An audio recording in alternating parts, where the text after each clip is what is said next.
प्यारे बच्चों नमस्कार। हायर मैथमेटिक्स के इस वीडियो लेक्चर में मैं आपका स्वागत करता हूं और आज के इस वीडियो लेक्चर में हम लोग लीनियर ट्रांसफॉर्मेशन को आगे बढ़ाएंगे। पिछले वीडियो लेक्चर में हमने fundamental theorem of linear transformation या होमोमॉर्फिज्म को कंप्लीट करा था। आज हम लोग आगे बढ़ते हुए बात करने वाले हैं matrix representation of any linear transformation. Now इसकी डेफिनेशन के ऊपर आते हैं सबसे पहले कि किसी भी लीनियर ट्रांसफॉर्मेशन जो अभी तक एक मैपिंग होती थी, अब उसका मैट्रिक रिप्रेजेंटेशन कैसे किया जा सकता है। So let's move to the definition and then इसके बाद में कुछ न्यूमेरिकल्स लेंगे। तो डेफिनेशन ये है बच्चों, let U F and V F are two vector spaces over F. मान लीजिए कि आपके पास में दो वेक्टर स्पेसेस हैं फील्ड एफ के ऊपर, है ना, यू एफ और V F. T such that u to v be the linear transformation। T एक linear transformation है u से v में। Let b is equals to u1 u2 un and b dash is equals to v1 v2 vm are two ordered bases for u and v respectively। ठीक है ना, इसका मतलब ये हुआ कि u और v ये जो दो वेक्टर स्पेसेस हैं उनके लिए हमने दो ऑर्डर्ड बेसिस भी ले लिए हैं। ऑर्डर्ड बेसिस का मतलब ये होता है कि उनके जो एलिमेंट्स होते हैं वो एक स्पेशल क्रम में होते हैं, ठीक है ना। तो दीज आर दी बेसिस, आप सिंपली बेसिस समझ लीजिए कि ये बेसिस है। अब अगर ध्यान दीजिएगा कि अब now if any alpha belongs to U अगर कोई है तो इसका मतलब ये हुआ कि F alpha belongs to V होगा। सिंपल सी बात है, एफ नहीं सॉरी यहाँ पर हम लोगों ने टी लिया है तो टी लेंगे हम। तो जो टी अल्फा है वो किसका एलिमेंट होगा, वो वी का एलिमेंट होगा। Also T alpha can be represent as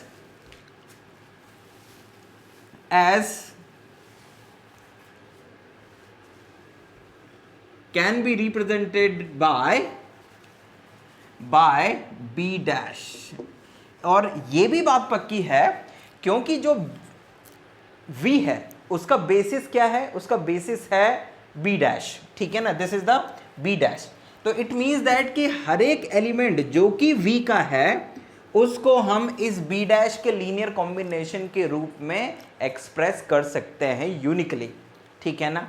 तो इसका मतलब ये हो गया कि अगर हम ये कहें कि भाई जब हम लोग t इमेज लेते हैं किसकी, u1 की, u1 किसका एलिमेंट है, u का। तो जब u1 की t1 इमेज लेते हैं तो मान लो कि ये आ जाती है बीटा 1। तो इसका मतलब ये हो गया कि ये जो बीटा 1 है ये v का एलिमेंट है। तो ये जो v का एलिमेंट है इसको हम a11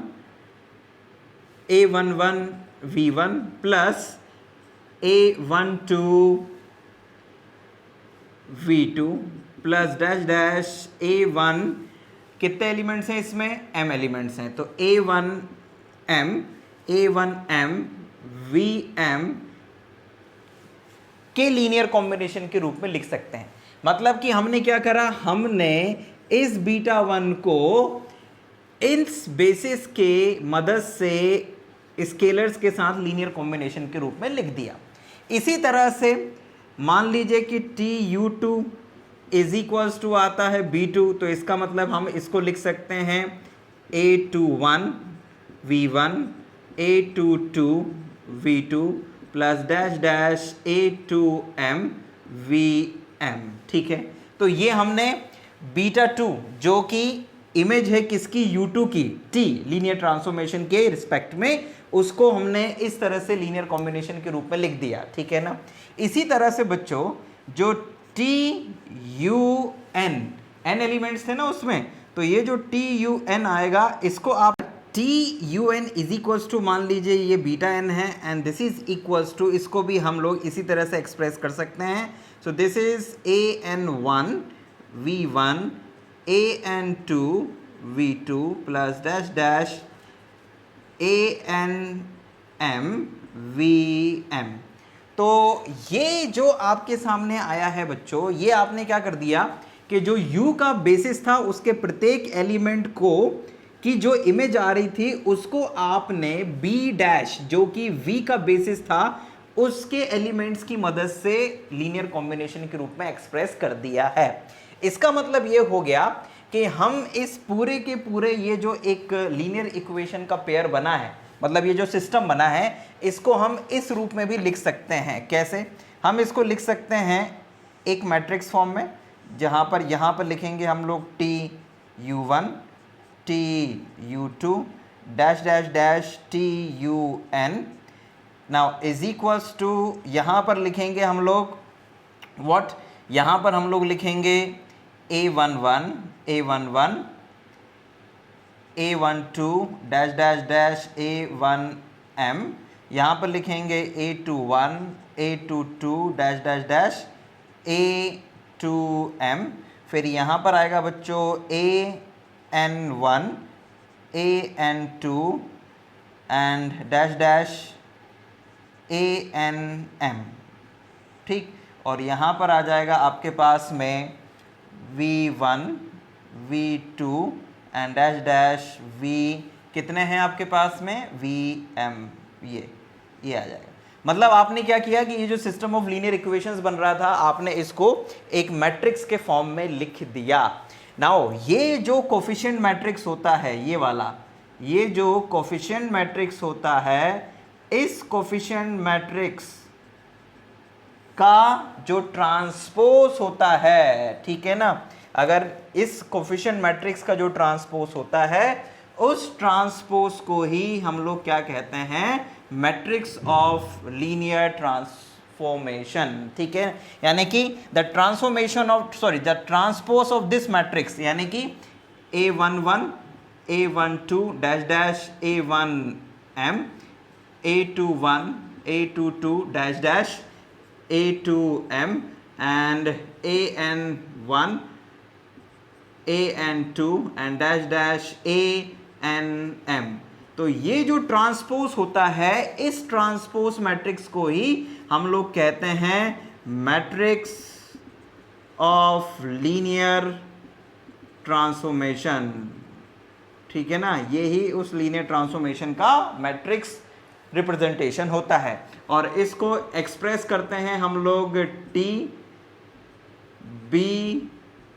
B डैश, यानी कि matrix of T with ordered basis B and B dash, जहां पर B जो है वो U का बेसिस था और जो B डैश है वो V का बेसिस था।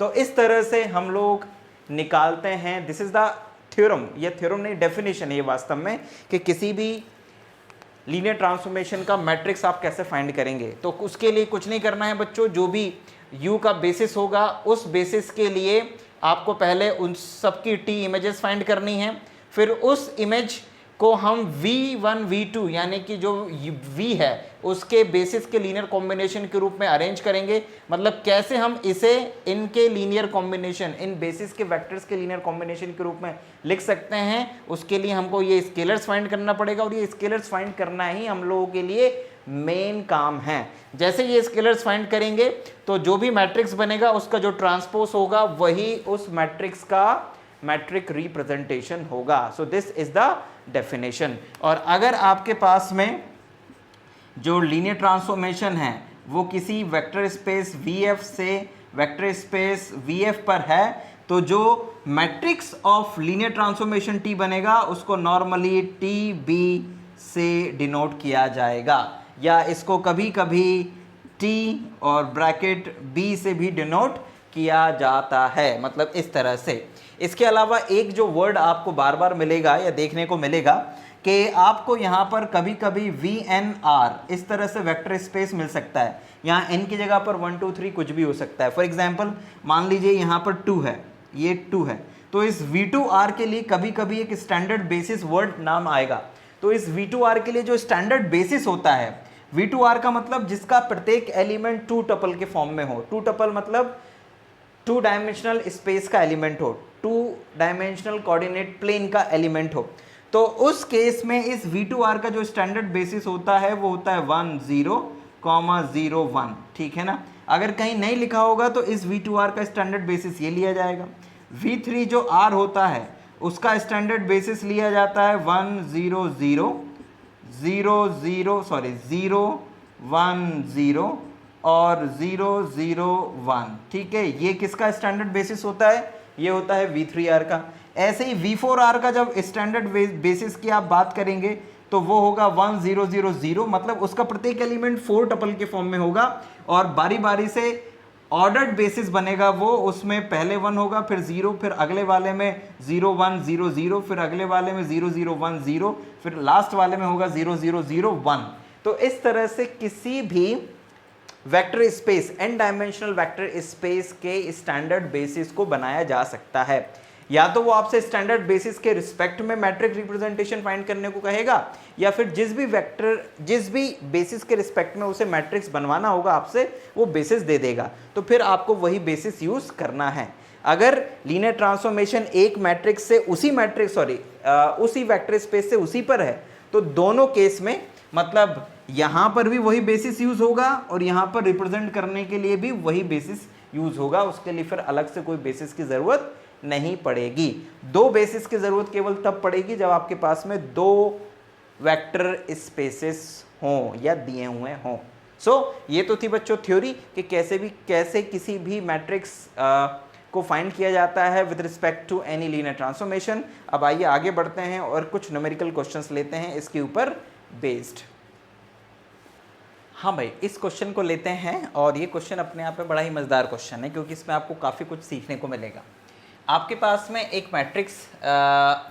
आपको मैट्रिक्स फाइंड करना है ऑफ लीनियर ट्रांसफॉर्मेशन T, जो कि V3R से V3R पर ही है, मतलब कि एक 3 डायमेंशनल वेक्टर स्पेस है और उसमें जो मैपिंग है T of ABC is equal to 2B plus C A minus 4B और कॉमा 3A से रिप्रेजेंट है या डिफाइन है।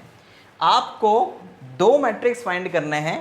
पहला इस बेसिस के रिस्पेक्ट में फाइंड करना है, मतलब B और B डैश दोनों का काम ये कर रहा है जो डेफिनेशन थी उसके अकॉर्डिंग, और दूसरा केस है ये, और इस पर्टिकुलर क्वेश्चन में भी B और B डैश का काम ये वाला ही कर रहा है। ये मत सोचिएगा कि ये B है तो ये B डैश है तो उस डेफिनेशन में B और B डैश दोनों दिए हुए हैं। नो, आपको एक ही वेक्टर स्पेस दिया है तो उसके लिए जो बेसिस होगा वो एक ही होगा। तो ये बेसिस है, इसके लिए अलग अपने आप में एक पूरा क्वेश्चन, फिर इसके लिए अलग अपने आप में पूरा क्वेश्चन। और जो सेकंड वाला है बेसिस, उसमें उसने कुछ और भी बोला है कि also verify T B dash into alpha B dash is equal to T alpha comma B dash, मतलब कि जो मैट्रिक्स आएगा बी डैश के रिस्पेक्ट में लीनियर ट्रांसफॉर्मेशन का, उसमें अगर अल्फा एलिमेंट, कोई भी अल्फा एलिमेंट लें, उसका बी डैश के रिस्पेक्ट में मैट्रिक्स फाइंड करें और इन दोनों का मल्टीप्लाई करें तो ये बराबर होता है टी अल्फा, यानी कि इस अल्फा एलिमेंट की टी इमेज और उसका बी डैश के रिस्पेक्ट में मैट्रिक्स, उन दोनों की वैल्यू आपस में बराबर होती है। खैर, मैट्रिक्स निकालने के बाद फिर मैं आप लोगों को बताऊंगा कि ये वाली चीज कैसे निकालनी है। तो पहला काम है हमारा मैट्रिक्स फाइंड करना। तो आते हैं सबसे पहले क्वेश्चन नंबर 1 यानी फर्स्ट पार्ट पे इसके। तो सबसे पहले ध्यान दीजिएगा, आपका पहला काम होगा क्या कि ये जो स्टैंडर्ड बेसिस दिया है, चाहो तो इसको कुछ नाम दे दो। क्या? Let E1 is equals to 1 0 0, E2 is equals to 0 1 0, E3 is equals to 0 0 1, ये नाम दे दिया। अब प्रश्न क्या होता है कि जो भी बेसिस होता है उसकी पहले टी इमेज निकालो और जो उसका आंसर आएगा उसको फिर इस बेसिस के फॉर्म में, मतलब इस बेसिस के लीनियर कॉम्बिनेशन के रूप में लिखो। तो ध्यान दीजिएगा कि जब स्टैंडर्ड बेसिस दिया होता है ना बच्चों, तो बड़ा ही आसान काम होता है काम करना, फिर कोई दिक्कत नहीं जाती है। जैसे अगर मैं आपसे पूछूं कि टी ऑफ E1 बराबर कितना, तो आप कहेंगे कि सर टी ऑफ E1 का मतलब है टी ऑफ 1 0 0, तो दिस इज इक्वल्स टू इस टी ऑफ 1 0 0 की वैल्यू आप इसकी मदद से निकालेंगे यहां से। मतलब ए का काम कर रहा है 1, बी का काम कर रहा है 0 और सी का काम कर रहा है 0। तो राइट साइड में जहां जहां पर ए होगा वहां पर 1, जहां पर भी बी और सी होंगे वहां पर 0।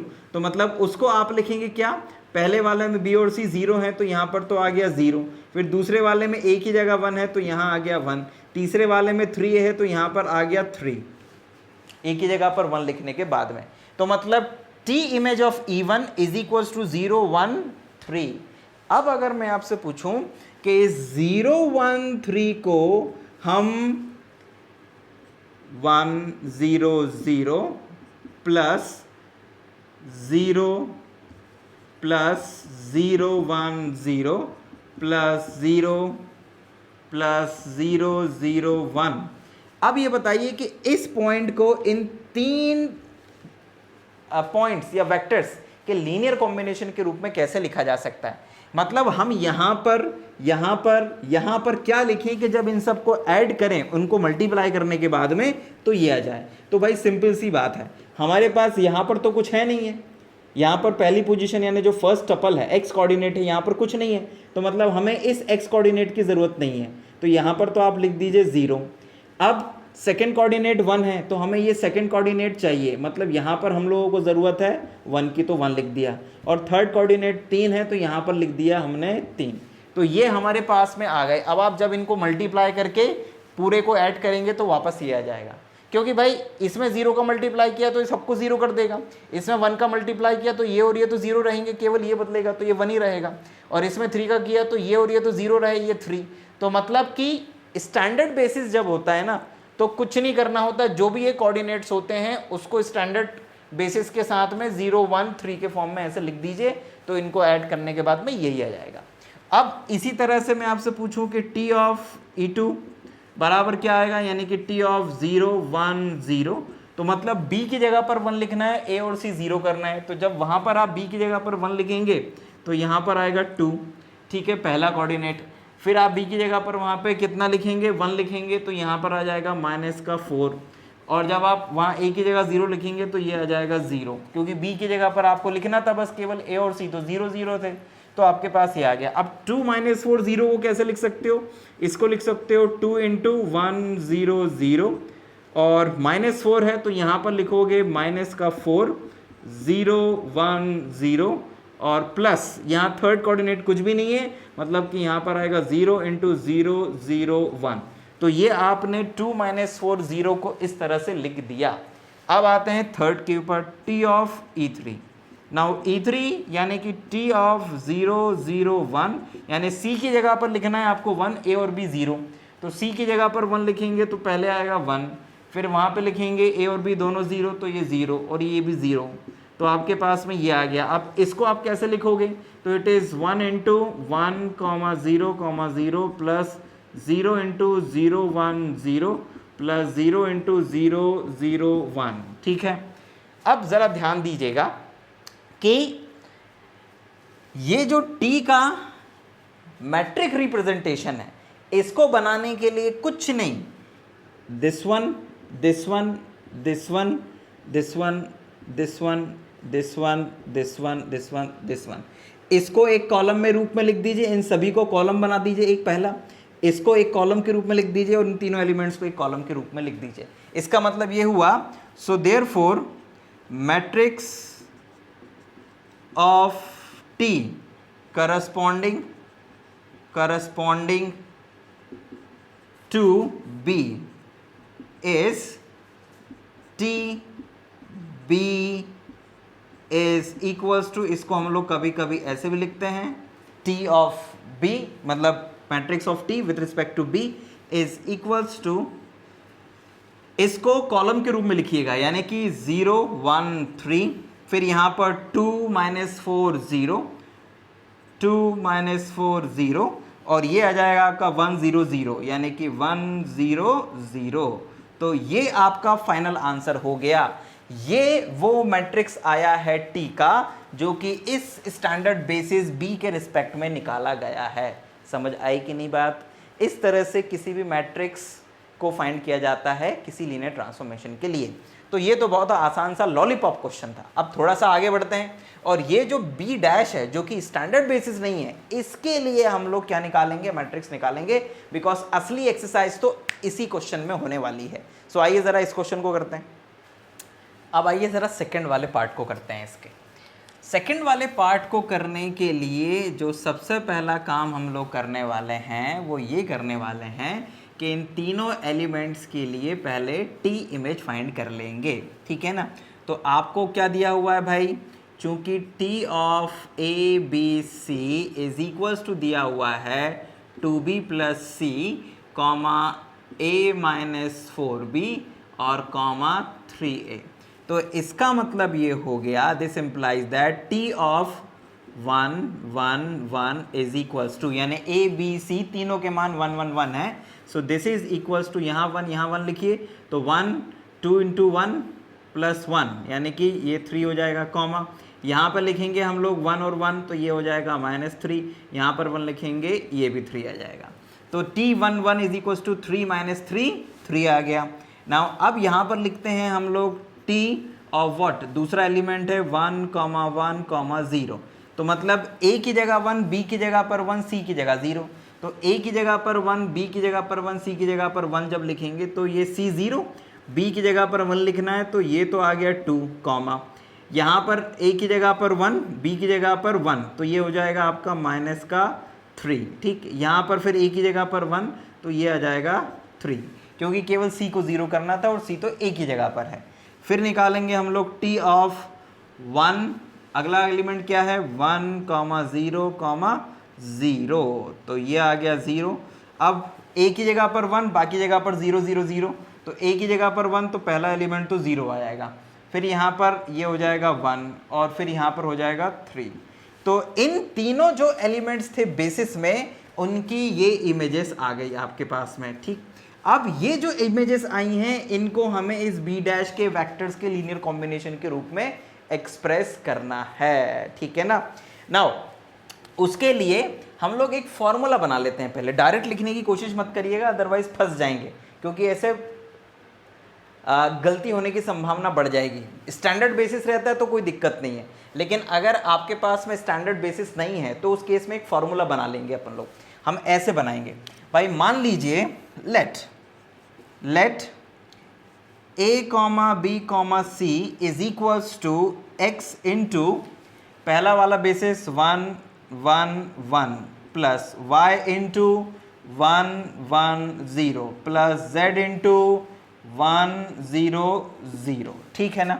अब हम लोगों को करना क्या, बेसिकली हम लोगों को जो भी यहाँ पर a b c की वैल्यू हो उसके लिए इस बेसिस के रिस्पेक्ट में हमें x y z की वैल्यू निकालनी है।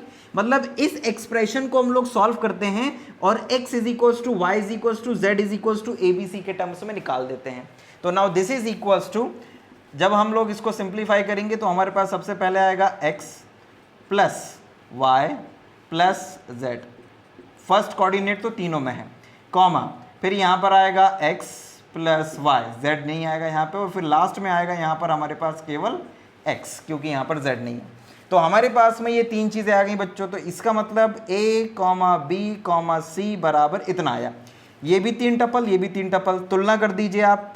जैसे ही आप तुलना करेंगे तो आपके पास में आ जाएगा a is equals to X plus Y plus Z, comma b is equals to आ जाएगा x plus Y, comma x is equals to आ जाएगा c। तो एक चीज़ तो आ गई कि x की वैल्यू कितनी है, x की वैल्यू है c के बराबर। आई रिपीट, x की जो वैल्यू है वो किसके बराबर है, वो बराबर है c के। अब इस x की वैल्यू को आप यहाँ पे रख दीजिए, तो यहाँ से x बराबर आपके पास में आया c, तो यहाँ से x की जगह c लिखेंगे तो y बराबर आ जाएगा कितना, b माइनस सी, तो y बराबर आ जाएगा b माइनस सी। और ध्यान दीजिएगा क्योंकि x प्लस वाई का मान कितना आया है आपके पास, x प्लस वाई का मान आया है b, तो यहाँ पर आप लिख देंगे b, ठीक है ना। और z की वैल्यू निकालने के लिए इस b को इस तरफ लेके जाएंगे तो z बराबर आ जाएगा आपके पास में a माइनस बी। तो इस तरह से किसी भी इस 3 टपल के लिए इस बेसिस की मदद से x y z की वैल्यू क्या हो उसके लिए आप लोगों ने एक तरह से एक फॉर्मूला बना लिया है। तो it means that so therefore अगर आपको निकालना है किसकी वैल्यू, आपको निकालना है मान लीजिए t111 is equals to 3 minus 3 और 3। मान लीजिए कि अब आपके पास में 3 3 3 है, 3 माइनस 3 3 है, उसके लिए आपको ये चीज़ निकालनी है। तो ये चीज़ कैसे निकालेंगे, इट्स वेरी इजी। यहाँ पर लिखिए आप कितना, यहाँ पर लिख दीजिए आप 1 1 1, फिर प्लस लगाइए, यहाँ पर लिख दीजिए आप 1 1 0, फिर प्लस लगाइए और यहाँ पर लिख दीजिए आप कितना 1 0 0। अब ज़रा ध्यान दीजिएगा कि x की वैल्यू किसके बराबर है, c के बराबर। एक तरह से देखा जाए तो ABC में ये आपका ABC है, ABC, तो x की वैल्यू c के बराबर है, मतलब कि c की वैल्यू थी यहाँ पर 3, तो यहाँ पर आप लिख दीजिए 3, क्योंकि ये है x और x c के बराबर है, तो यहाँ पर आपने लिख दिया 3। अब y बराबर किसके है, b माइनस सी, तो दिस इज योर b और दिस इज योर c, तो -3 और फिर c, सॉरी ये a एक तरह से, ये b और ये c, तो b माइनस सी मतलब कि -3, तो यहाँ पर आएगा आपके पास में -6, और उसके बाद में यहाँ पर आएगा a माइनस बी, मतलब कि a में से b माइनस करेंगे तो a और फिर माइनस का b, तो ये प्लस हो जाएगा, तो यहाँ पर आ जाएगा +6। तो इसका मतलब ये हो गया कि अगर यहाँ पे 3 हो, यहाँ पर -6 हो, यहाँ पे +6 हो, तो जब इस पूरे को आप सॉल्व करेंगे तो 3 - 3 3 आएगा। चाहो तो क्रॉस चेक कर लो भाई, ये 6 और ये 6, -6 मिलके कट जाएगा और ये 3 आ जाएगा, 3 आ गया। फिर इसके बाद ये 3 आ गया, ये -6 आ गया, -6 में से 3 जाएगा तो -3 आ जाएगा, फिर ये 3 आ गया, ये 0, ये भी 0, तो आपके पास 3 आ गया। तो इस तरह से आप लोगों ने इसकी मदद से ABC सब्स्टिट्यूट करके इस पॉइंट को इस तरह से B डैश के लीनियर कॉम्बिनेशन के रूप में लिख दिया। अब इसी तरह से मैं आपसे पूछूं कि सिमिलरली अगर आपसे हम कहें कि t ऑफ 1 1 0, यानी इसकी वैल्यू कितनी आई थी, इट इज 2 -3 and 3, तो 2 - 3 और 3 को कैसे रिप्रेजेंट करोगे, तो भाई सिंपल सी बात है, फिर वही करो, यहाँ पे लिख दो 1 1 1, फिर प्लस, थोड़ी जगह छोड़ो, यहाँ पे लिख दो 1 1 0, फिर प्लस का चिन्ह लगाओ, थोड़ी जगह छोड़ो 1 0 0, मतलब यहाँ पर आपको x, यहाँ पर y और यहाँ पे z लिखना है। नाउ ये काम कर रहे हैं ABC का, तो सबसे पहले यहाँ पर आता है c, मतलब यहाँ पे तो लिख दीजिए 3, यहाँ पर y का मान है b माइनस सी, तो ये रहा b और ये रहा c, तो b में से c घटा दो, तो -3 में से -3 घटाओगे तो यहाँ पे आ जाएगा फिर से -6, और उसके बाद में है a माइनस बी, यानी कि a माइनस बी, तो 2 में से -3 घटाओगे तो ये 2 और -3 मिलके प्लस का 5 आ जाएगा। तो इस तरह से आपके पास 2 - 3 और 3 का जो इस B डैश के रिस्पेक्ट में लीनियर कॉम्बिनेशन है वो ये आ गया, ठीक है। सिमिलरली t1 0 0 की जो वैल्यू आई है वो आई थी 0 1 3, so this is equals to, थोड़ी जगह छोड़िए 1 1 1, फिर प्लस, थोड़ी जगह छोड़िए 1 1 0, फिर थोड़ी जगह छोड़िए 1 0 0। अब आप देख लीजिए कि यहाँ पर ABC का काम कौन कर रहा है, तो यहाँ पर ABC का काम कर रहा है 0 1 3, तो यहाँ पर आता है C, तो यहाँ पर लिख दीजिए 3, फिर यहाँ पर आता है B माइनस सी, y की वैल्यू, तो B माइनस सी मतलब कि B में से C घटाएंगे तो यहाँ पर आ जाएगा -2, ये इसमें से इसको घटाया, ठीक है, और यहाँ पर आता है a माइनस बी, यानी a में से b घटाएंगे तो यहाँ आ जाएगा -1। तो इस तरह से आपने इस B डैश के रिस्पेक्ट में पहले हर एलिमेंट की t इमेज निकाली, ये सभी की t इमेज निकाली, फिर इन t इमेजों के लिए आपने एक जनरल फॉर्मूला बना लिया कि भाई अगर किसी पॉइंट को, वो ये हो सकता है, ये हो सकता है, ये हो सकता है, उसको अगर हमें इस B डैश के लीनियर कॉम्बिनेशन के रूप में लिखना हो तो कैसे लिखेंगे। तो मान लिया कि ABC के लिए भाई इसमें XYZ का मल्टीप्लाई करना पड़ेगा, तो हमने एक फॉर्मूला बना लिया कि अगर ABC यहाँ पर होंगे तो X का मान होगा C, Y का मान होगा B माइनस सी और Z का मान होगा A माइनस बी। ये टेक्निक आप इस तरह के किसी भी क्वेश्चन में अपना सकते हैं, ठीक है ना, भले ही B और B डैश दोनों अलग अलग ही क्यों ना हो, ठीक है ना। सो जो भी सेकंड वाले यानी इधर वाले वेक्टर स्पेस का बेसिस होगा वो यहाँ पर बेसिकली आ जाएगा यहाँ पर, बाकी यहाँ पर तो प्रथम फर्स्ट बेसिस के जो T इमेजेस होंगी वो आएंगी, वो तो फिर बाद में काम आएंगी अपने को, जब अपने को ABC की ज़रूरत पड़ेगी तब। सो इस तरह से बच्चों हम लोगों ने ये बनाया, तो इसके बाद में डायरेक्ट आप लिख सकते हैं hence matrix of T with respect to B dash, तो this is equals to T comma B dash is equals to, क्या करेंगे बच्चों, आपको पता है कि आपको इन सबको कॉलम में जमा देना है। तो पहला वाला 3 - 6 6 6, सो 3 माइनस 6 और 6, ये आपने पहला कॉलम बनाया। फिर यहाँ से बनेगा 3 माइनस 6 5, 3 माइनस 6 और 5, और तीसरा वाला बनेगा 3 माइनस 2 माइनस 1, 3 माइनस 2 माइनस 1। तो इस तरह से ये आपने सेकंड जो बेसिस था बी डैश, उसके रिस्पेक्ट में इसी लीनियर ट्रांसफॉर्मेशन का मैट्रिक्स फाइंड कर लिया है। So this is the another matrix representation of T with respect to B dash. Now अब आते हैं इसमें जो सेकंड वाला पार्ट था, उसमें कहा हुआ था कि टी बी डैश, भाई टी बी डैश तो निकल गया, उसमें अगर अल्फा बी डैश का मल्टीप्लाई आप कर दें तो अल्फा बी डैश का मतलब क्या? अल्फा बी डैश यानी कि any element of what, any element of you, है ना, एनी एलिमेंट ऑफ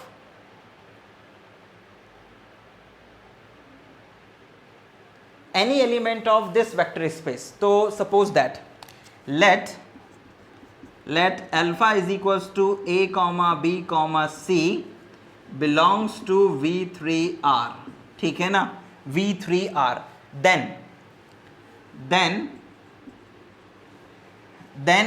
then आपने a b c को इस बेसिस के रिस्पेक्ट में रिप्रेजेंट करने के लिए ये फॉर्मूला बनाया था। इसका मतलब ये हुआ, so this implies that a comma b comma c is equals to, यहाँ पर आता है, यहाँ पर x की जगह पर आता है c 1 1 1, प्लस यहाँ पर आता है b माइनस c 1 1 0, और प्लस यहाँ पर आता है a माइनस b 1 0 0। तो इसका मतलब ये हुआ कि किसी भी एलिमेंट ए बी सी को अगर इस बेसिस के रिस्पेक्ट में लिखना है, इस बेसिस के लीनियर कॉम्बिनेशन के रूप में लिखना है, तो यहाँ पर हमें c लिखना पड़ेगा, यहाँ b माइनस सी और यहाँ a माइनस बी, फिर यहाँ पर जो भी होगा उसके अकॉर्डिंग ये चेंज हो जाएगा। तो इसका मतलब ये हुआ कि इस बेसिस b डैश के रिस्पेक्ट में, so this implies that alpha का b डैश के रिस्पेक्ट में जो मैट्रिक्स बनेगा वो एक कॉलम मैट्रिक्स बनेगा कुछ ऐसा, c b माइनस सी और a माइनस बी, ठीक है ना।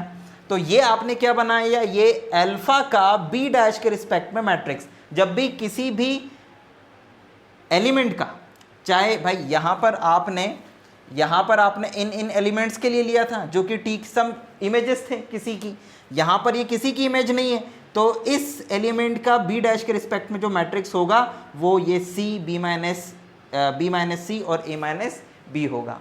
अब उसने ये भी कहा था कि भाई इसका मल्टीप्लाई करिएगा आप इसमें और चेक करिएगा कि ये इसके बराबर में आ जाए। तो अब हम लोगों को ये चीज़ भी बनानी पड़ेगी कि ये चीज़ कैसे आएगी। तो इसके लिए आपको क्या करना पड़ेगा, ध्यान दीजिएगा। Similarly look at that, similarly T of alpha यानी कि T of A comma B comma C, तो T of A comma B comma C ये तो आपके पास में है, this is equals to what, this is equals to 2b plus c a minus 4b and comma 3a। तो इसका मतलब ये हो गया कि अब आपके पास में ये एलिमेंट है, बेसिकली ये एलिमेंट है और इसको आपको रिप्रेजेंट करना है किसके रिस्पेक्ट में, बी डैश के रिस्पेक्ट में। सो आई होप कि ये वाली चीज़ आपने नोट कर ली होगी। अब मैं इसे मिटाऊंगा और इस चीज को सॉल्व करके आपको बताऊंगा, ठीक है। सो नाउ बच्चों, आपके पास में T alpha is equals to अगर देखा जाए तो ये एलिमेंट है वो बेसिकली, सो आपके पास 2b प्लस सी और 2b प्लस सी और a माइनस 4b और 3a, ये बेसिकली एलिमेंट है और इसको रिप्रेजेंट करना है, इसको आपको रिप्रेजेंट करना है इस बेसिस के लीनियर कॉम्बिनेशन के रूप में।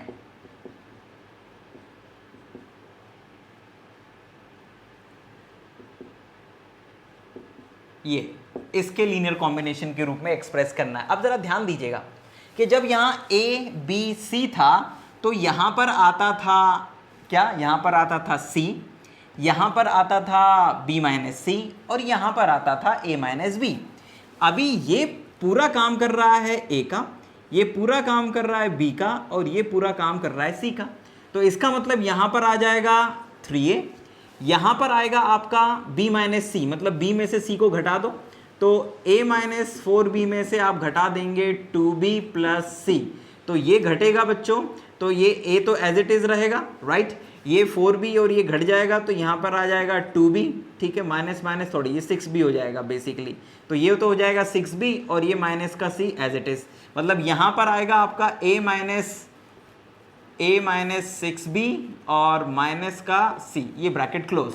तो ये आपका क्या आया, ये b माइनस c करना था ना, हमने b माइनस a कर दिया, सो b माइनस 3a आना चाहिए यहाँ पर, तो 3a, तो यहाँ पर आ जाएगा आपके पास, इसमें से ये माइनस होगा तो दिस इज माइनस का 2a और माइनस का 4b, यानी दोनों ही माइनस किया जाएंगे। देख लो एक बार क्रॉस चेक कर लो, b में से c माइनस करेंगे तो ठीक है यही आएगा, तो माइनस 2a माइनस 4b, तो यहाँ पर ये चीज़ हटा दो तो दिस इज माइनस 2a और माइनस 4b, तो ये आ गया b माइनस c।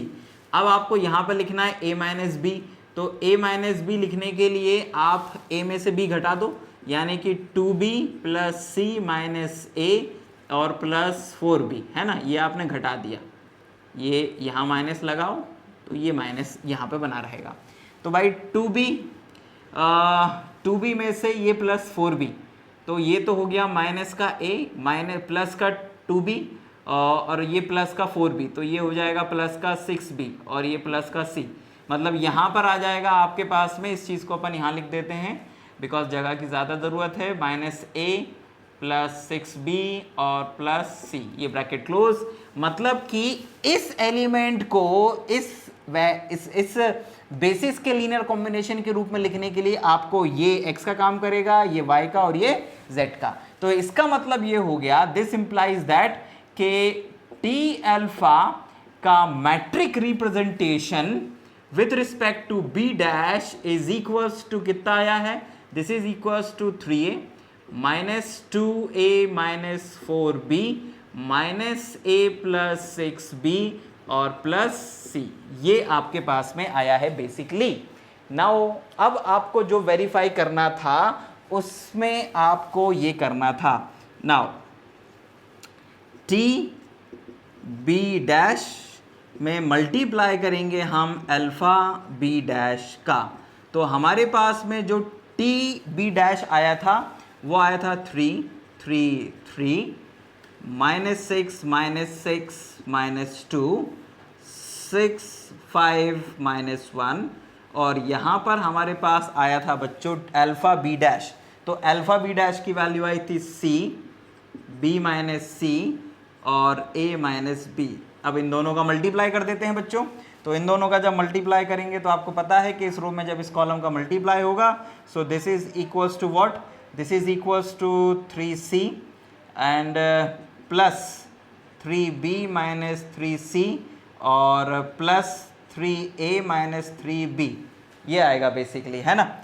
यहाँ पर जब इस दूसरी वाली रो में इस कॉलम का मल्टीप्लाई करेंगे तो ये आ जाएगा माइनस का 6c, यहाँ पर आ जाएगा फिर माइनस का 6b और प्लस का 6c, और यहाँ पे आएगा माइनस का 2a और प्लस का 2b, फिर यहाँ पर नीचे आएगा 6c प्लस का, यहाँ पर आएगा प्लस का 5b और माइनस का 5c, यहाँ पर आएगा माइनस का a और प्लस का b, ठीक है ना, दिस वन।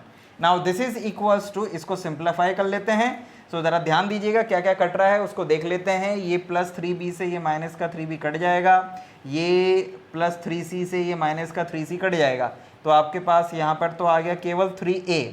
अब यहाँ पर देखते हैं क्या क्या कट रहा है, तो 6b चलो नहीं है कहीं पर भी, ये 2 है, तो देखते हैं ये तो पूरा माइनस प्लस होगा, इसमें c भी है b भी है a भी है, तो कट कुछ नहीं रहा है क्या, अपने को तो c की ज़रूरत नहीं है। अच्छा ये 6c से ये माइनस का 6c कट जाएगा, ये माइनस का 2a एज इट इज़, ये माइनस का 2a एज इट इज़, और ये 6b में से ये प्लस 2b माइनस हो जाएगा तो माइनस का 4b हो जाएगा। तो -2a -4b भी आ गया। अब यहाँ पर देखते हैं अपने को किस किस की ज़रूरत है। सबसे पहले a, तो ये माइनस का a एज इट इज़। फिर b कहाँ पर है, ये b है और कहीं पर है b, yes 5b plus b, तो ये हो जाएगा प्लस का 6b। फिर c कहाँ पर है, ये 6 में से 5 गया तो ये प्लस का c। तो आपके पास में ये चीज़ आई है। तो भाई टी बी डैश में अल्फ़ा बी डैश, अल्फ़ा कोई भी एलिमेंट था, हमने ABC की फॉर्म में ले लिया था, तो वो आया हमारे पास में ये। आप ABC की जगह कुछ और भी ले सकते थे, कोई इशू नहीं है, पर ABC इसलिए लिया क्योंकि उससे थोड़ा सा हमें कैलकुलेशन में आसानी होती, क्योंकि ABC पॉइंट लेकर बेसिस के रिस्पेक्ट में XYZ निकाल चुके थे, इसलिए आसानी होगी हमें बस केवल। नाउ इन दोनों का मल्टीप्लिकेशन ये आ गया है जो कि बराबर है किसके, जो कि बराबर है T alpha comma B dash के, ठीक है ना। तो इसका मतलब ये हो गया कि जो हमें प्रूफ करना था वो प्रूव्ड हो गया है और क्वेश्चन यहाँ पर फिनिश हो गया है। आपको बेसिकली ये समझना था कि इसका मतलब क्या है। इसका मतलब है कि वेक्टर स्पेस जो डोमेन में है उसका कोई एलिमेंट लें तो उसका बी डैश के रिस्पेक्ट में जो मैट्रिक्स होगा वो क्या होगा। और इस टी अल्फा बी डैश का मतलब है कि कोई एलिमेंट अल्फा जो आपने यहाँ लिया था उसकी टी इमेज निकाली जाए तो उस इमेज का बी डैश के रिस्पेक्ट में मैट्रिक्स क्या बनेगा, वो है ये। तो इस तरह से बच्चों आप लोगों ने इन दो क्वेश्चंस को किया। आई होप कि इन दो क्वेश्चंस में आपको काफ़ी कुछ समझ में आया होगा। अब आइए थोड़ा सा और आगे बढ़ते हैं और कुछ और क्वेश्चंस लेते हैं। नाउ बच्चों एक और क्वेश्चन लेते हैं इसी तरह का जैसा आपने अभी किया है। इसमें आपको मैट्रिक्स फाइंड करना है टी का और एक लीनियर ट्रांसफॉर्मेशन है टी आर क्यूब से आर स्क्वायर। आर क्यूब मतलब 3 डायमेंशनल स्पेस और आर स्क्वायर मतलब 2 डायमेंशनल स्पेस। और डिफाइन उसको किया है T X Y Z is equals to 2x minus 4y plus 9z comma 5x plus 3y minus 2z। मतलब एक 3 टपल डालोगे टी के अंदर तो 2 टपल बाहर निकलेगा, ओके। और आपको मैट्रिक्स फाइंड करना है with respect to standard basis. तो पहले स्टैंडर्ड बेसिस लिख लेते हैं दोनों के लिए। तो लेट्स सॉल्व दिस, ठीक है ना। द स्टैंडर्ड यानी कि मानक आधार, the standard basis for R cube. Standard basis क्या होता है आर क्यूब के लिए, b इज इक्वल्स टू 1 0 0 0 1 0 0 0 1। ये होता है स्टैंडर्ड बेसिस आर क्यूब का। And standard basis for R square यानी कि b dash is equals to 0 1 sorry 0 1 0 comma 0 1। तो this is the standard basis of R square. तो क्योंकि हमें ये डोमेन दिया है, ये कोडोमेन दिया है, मतलब कि पहले हम इन तीनों पॉइंट्स के लिए टी इमेजेस फाइंड करेंगे और फिर जो वैल्यूज आएंगी उनको इस बी डैश के फॉर्म में, इस बी डैश के वेक्टर्स के लीनियर कॉम्बिनेशन के रूप में लिखेंगे। तो आइए सबसे पहले शुरुआत करते हैं यहां से। नाउ टी ऑफ 1 0 0 मतलब टी ऑफ 1 0 0 मतलब कि आपको x की जगह 1 लेना है, y और z की जगह 0 0 0 लेना है। तो जब आप यहाँ पर x की जगह पर 1 लेंगे और y और z को 0 लेंगे तो यहाँ पर आएगा सबसे पहले आपके पास 2 कॉमा, यहाँ पर x की जगह 5 मतलब x की जगह 1, बाकी y और z 0 0 मतलब ये आ जाएगा 5। अब 2,5 को आपको इस के लीनियर कॉम्बिनेशन में लिखना है। तो इट्स वेरी इजी, 2 1 0 प्लस 5 0 1, क्योंकि स्टैंडर्ड बेसिस के लिए किसी भी एलिमेंट का लीनियर कॉम्बिनेशन बनाना बहुत आसान होता है, क्योंकि उसमें x पोजीशन पे x की जगह जो भी आपको चाहिए वो मल्टीप्लाई कर दो क्योंकि बाकी सब 0 होता है, y पोजीशन पे जो चाहिए वो उसमें मल्टीप्लाई कर दो क्योंकि बाकी x कोऑर्डिनेट इसमें 0 होता है सेकंड वाले एलिमेंट में ऑफ बेसिस। तो ये आपके पास में 2,5 को इसके लीनियर कॉम्बिनेशन के रूप में लिखने का ये तरीका हो गया। उसी प्रकार जब t 0 1 0 इसकी इमेज निकालोगे तो ये क्या आएगा, y की जगह पर 1, z और x 0, तो x और z 0 कर दोगे तो यहाँ आएगा -4 पहले और वहाँ पर आ जाएगा 3, ठीक। मतलब वहाँ पर आपने क्या कर दिया, x और z 0 कर दिए थे। अब -4 3 को कैसे लिखोगे, तो ये -4 1 कॉमा 0 प्लस 3 इंटू 0 कॉमा 1, ये आपने लिख दिया यहाँ पर। एंड नाउ यहाँ पर t001, तो t001 यानी z की जगह पर 1, बाकी x और y 0, तो यहाँ पर आ जाएगा 9 और वहाँ पर आ जाएगा माइनस का 2, तो दिस इज 9 1 कॉमा 0 और प्लस ये माइनस का 2 और 0 कॉमा 1। तो मतलब कि स्टैंडर्ड बेसिस के रिस्पेक्ट में आपने पहले क्या करा, जो आर क्यूब मतलब इस आर क्यूब का बेसिस था उसके हर एक एलिमेंट की इमेजेस ली, फिर जो भी आंसर आया उसको आपने बी डैश के एलिमेंट्स के लीनियर कॉम्बिनेशन के रूप में लिख दिया। इसको इस तरह से लिखा, इसको इस तरह से, इसको इस तरह से। So therefore T B dash मतलब matrix of T with respect to B and B dash. So इसको कॉलम में लिख दीजिए 2,5, इसको कॉलम में लिख दीजिए -4,3, इसको कॉलम में लिख दीजिए 9 -2। तो दिस इज योर आंसर। समझ आया कि नहीं आया? राइट। सो ये आपका आंसर हो गया।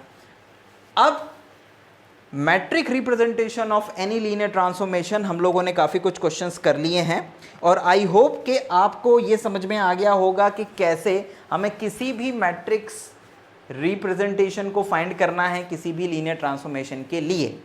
इन 3 क्वेश्चंस के बाद में हम अपने अगले वीडियो लेक्चर में कुछ और क्वेश्चंस लेंगे और मैट्रिक रिप्रेजेंटेशन करेंगे। किसका? लीनियर ट्रांसफॉर्मेशन का। वो थोड़े से अलग टाइप के क्वेश्चन होंगे। उसमें हम लोग टी इनवर्स भी फाइंड करेंगे, उसमें हम लोग जो पॉलिनोमियल होते हैं, है ना भाई, जो वेक्टर स्पेस है वो पॉलिनोमियल का भी हो सकता है, तो वेक्टर स्पेस जिसका कि एलिमेंट पॉलिनोमियल है उसके लिए स्टैंडर्ड बेसिस क्या होता है और फिर उस स्टैंडर्ड बेसिस के रिस्पेक्ट में हम कैसे मैट्रिक्स फाइंड करते हैं, ये हम लोग अपने आने वाले वीडियो लेक्चर में करेंगे। यानी अभी एक वीडियो लेक्चर और मैट्रिक रिप्रेजेंटेशन को समर्पित करेंगे हम। उसके बाद में फिर आगे रैंक एंड नलिटी वाले टॉपिक पे चले जाएंगे। सो हमारे साथ में बने रहिए। कोई डाउट या क्वेरी आता है तो आप ईमेल के माध्यम से हमसे पूछ सकते हैं। तब तक के लिए हमें आज्ञा दीजिए। बहुत बहुत धन्यवाद। जय हिंद, वंदे मातरम।